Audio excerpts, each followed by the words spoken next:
The United States recognizes the government of the People's Republic of China as a sole legal government of China.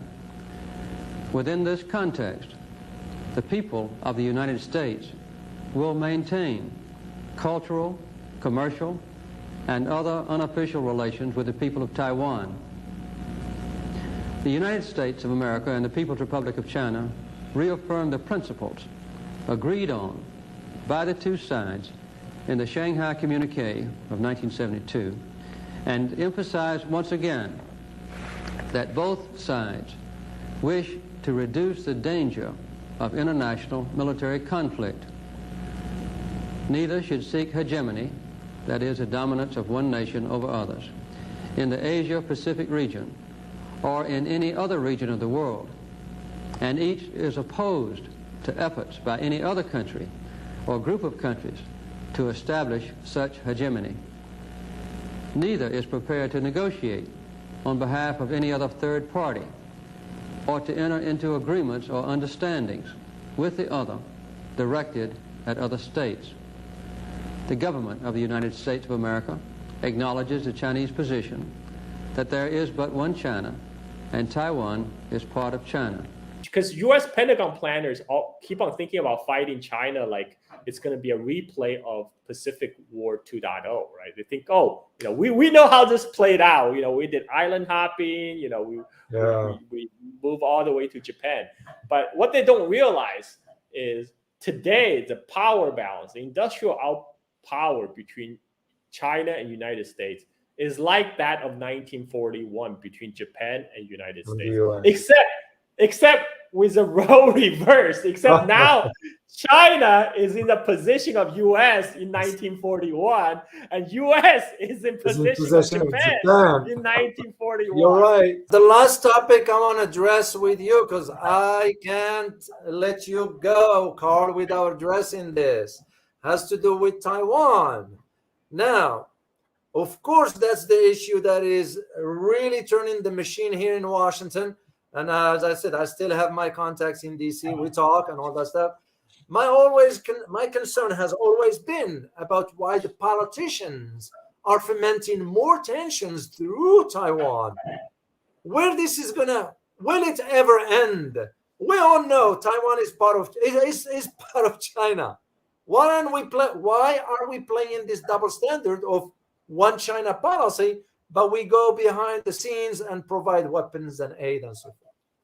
Well, like I said, U.S. policy currently is driven by Pentagon and the weapon manufacturers, and manufacturing tensions in Taiwan Strait and South China Sea helps U.S. to continue to sell weapons, mostly expensive and outdated weapons, to Taiwan. Taiwan is one of the best customers for the U.S. weapon manufacturers. Also, Taiwan is a cornerstone for the U.S. containment strategy against China. I mentioned that geopolitically, there's a one island chain, because the idea is that if mainland China reunify with Taiwan, then the People's Liberation Army Navy can freely enter Pacific, which United States considers American lake, right? So you want to contain the Chinese Navy and the power projection within the first island chain, which is the island chain that runs from Japan through Okinawa down through Taiwan, through Philippines, through South China Sea.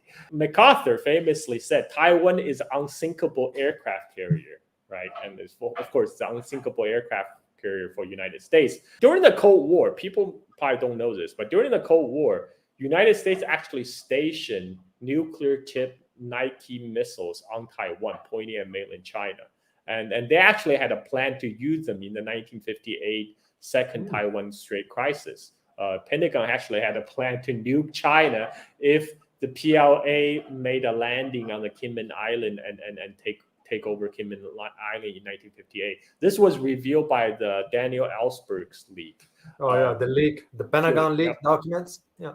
A few years before he died, he passed away. He revealed that there was a plan in 1958 to nuke mainland China if the Taiwan crisis developed to the point that PLA overwhelms and takes Kinmen Island, and all that nukes were only withdrew after Nixon visit to China. During the Vietnam War, U.S. actually rotated 60,000 troops through Taiwan. After Nixon visit China, one of the terms they agreed, under the One China principle, is that U.S. will pull out all its military from Taiwan.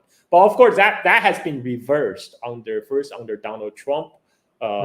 When Donald Trump decided to station Marines in the so-called de facto embassy on Taipei, because the Trump claimed it's a diplomatic compound, so he needs Marine protection, even though Taiwan is not officially recognized. And then now we continue under Biden. Now we know Green Berets have been sent to Kinmen Islands. This all acts of provocation. But China is not taking the bait. China has handling this very rationally. But China will respond in terms of they will increase patrols around Taiwan Island. There will be increasingly more flyover by the Chinese Air Force, more naval patrol around the Taiwan Island, and which is assertion of sovereignty. And then there's not much U.S. can do about it. I don't think there's an imminent war to break out over Taiwan Strait, because, like I said, time is on China's side. China is growing stronger and stronger year by year. China in 2030 will be much stronger than China today, right? They keep on saying, "Oh, China is going to invade Taiwan in 2027." It's like, why 2027? That's just an arbitrary number. China in 2030 will be even stronger than United. The gap between China and United States will just going to grow more and more. And a lot of people don't realize this, because they look at the U.S. economy in the nominal dollar GDP terms, but in the actual industrial output, the power balance between China and U.S. Because U.S. Pentagon planners all keep on thinking about fighting China like it's going to be a replay of Pacific War 2.0, right? They think, we know how this played out. We did island hopping. We move all the way to Japan. But what they don't realize is today the power balance, the industrial power between China and United States is like that of 1941 between Japan and United States, except with the role reversed. Except now China is in the position of U.S. in 1941, and U.S. is in position of Japan in 1941. You're right. So I mean, it's got crazy to think that they can't even win a conventional war against China at this point. So, but that will remain most people's fantasy, because China is not looking to start a war in Taiwan, right? Unless U.S. want to really push the button. We all know what that button is Taiwan declare formal independence, which Taiwan will never do unless they have explicit approval, support, encouragement from Washington. But hopefully the Washington elite are not have enough sense of self-preservation to press a nuclear button. Yeah. So, Let's hope. Yeah. Well, great. So great of you, Carl. I'm going to take one or two questions for Carl here. And before I'll do this, on behalf of all of you guys, we say thanks to Carl. Thank you so much, Carl, for really carving out time for me here and for all of us to learn a different perspective. So I'm very grateful to you. So here's the first question from Dougie5. This is for you, Carl. What do you think Singapore will do if war breaks out in Taiwan, given that Singapore has military bases in Taiwan? Well, I mean, so what is Singapore going to do? Singapore is just, Singapore is a U.S. military base, right? I mean, Singapore actually do not want a war to break out over Taiwan. Like most of the Southeast Asian states, they just want to continually trade with China. They don't want to be forced to choose a side. Right now, U.S. is pushing them to pick a side. You're either with us or against us, right? But most of the countries in the neighborhood, they just want to continue to trade with China and make money. And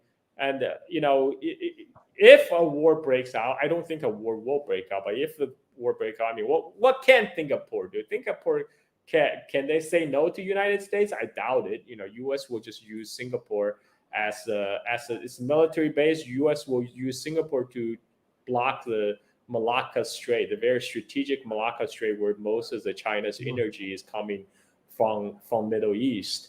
But you know what? If a war break out Taiwan, it's end of the human civilization. I don't think there's any way. I cannot think of any way it's not going to turn nuclear, right? I mean, it's not going to end up in nuclear exchange, especially if a aircraft carrier gets sunk, if a U.S. aircraft carrier gets sunk in South China Sea over Taiwan, I think. I can't. U.S. planner has talked about it.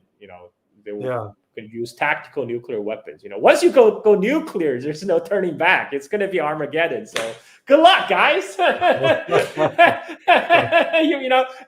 it's gonna, I don't see any way other than ending in a nuclear winter if a war breaks out over Taiwan. That's just my take. And that's why I don't foresee that will ever happen. I don't see that. Yeah. Let me say thank you to Curious A. Thank you very much. Dr. Oprah will signal that he's willing to join BRICS. So that means Indonesia is willing to join BRICS. That would be great. That would be great. So, all right, let me see. One more question, final one for Carl before I let you guys go. And we'll let Carl also get on with his whatever he needs to do. So I'll let you know, by the way, Carl, I'm going to be probably in your neighborhood. Not unsure yet. I'll give you a heads up. Here is a last question here. The last question for, they want to know your take on Chinese and U.S. interest in Asia Pacific as a whole, particularly the Pacific region. For instance, U.S. security pact with PNG, Papua New Guinea. How this is going to shape the security architecture, most likely that's what the person wants to know. Yeah, this is part of United States trying to shore up what's this so-called the second island chain. So the first island chain runs from Japan down to Okinawa, Taiwan, Philippines. The second island chain goes from like Northern Marianas all the way down to Guam, Palau, and all the way down to Papua New Guinea, right? And U.S. is freaking out about some U.S.-China security agreement with Solomon Islands, right? Solomon Islands, which is to the east of Papua New Guinea. Guadalcanal. There's a famous battle of Pacific War that people may remember. Where can my viewers? Where can they find you? I have my own YouTube channel, just Carl Za. And I'm also a prolific ship poster on Twitter. My handle is just Carl Za, no space. And also on Patreon, I host my Silk and Steel podcast on Patreon. So if you go to patreon.com, search Silk, the first result should be my podcast, the Silk and Steel podcast, where I talk about everything about China and with a main focus on history. And I'm doing a chronological retelling of the Chinese history from the beginning, from the prehistory to the present. Wow. Now I'm around 540 BC. So a long way to go. It's always nice to know. Yeah, this is the link, guys, for Carl. This is his YouTube channel right there at the bottom. It's just youtube.com at Carl. He's also on Twitter, okay, because I am following him on Twitter. If you can check him out also on Twitter, follow him over there. Subscribe to his channel, of course. And now that I found that even for the history part, I'm going to have to log in and listen to what you have to say, Carl, for all this. So I'll take this opportunity to say thank you to Tamputra. Tamputra is one of our avid supporter, Carl, and he's saying thank you for inviting Carl Za. Of course, it's an honor and privilege to have Carl here on the channel to have a conversation. Well, Carl, I can't thank you enough, man. I truly appreciate it. And I look forward to having another conversation with you. Hope this is not your last time here. We'll reach out and we'll extend the conversation even further. So thank you so much, Carl. Truly appreciate you. Thank you, David. Always My a pleasure. pleasure. You inviting me back anytime. I love to talk. I certainly will. I will do that, Carl. Thank you very much. Okay. Bye-bye. Bye-bye. By the way, I put the some info about Carl for those who do not know who Carl is. I put it in the description. All right, guys. Well, I hope you find it very informative here. And I will invite Carl again, especially now that he's doing this series on history. I need to learn more about the Chinese history, given what I'm writing about China. I'm going to be in that part of the world. If I end up in Bali, I will reach out to him, and most likely I might do a live stream from there with Carl. Why not?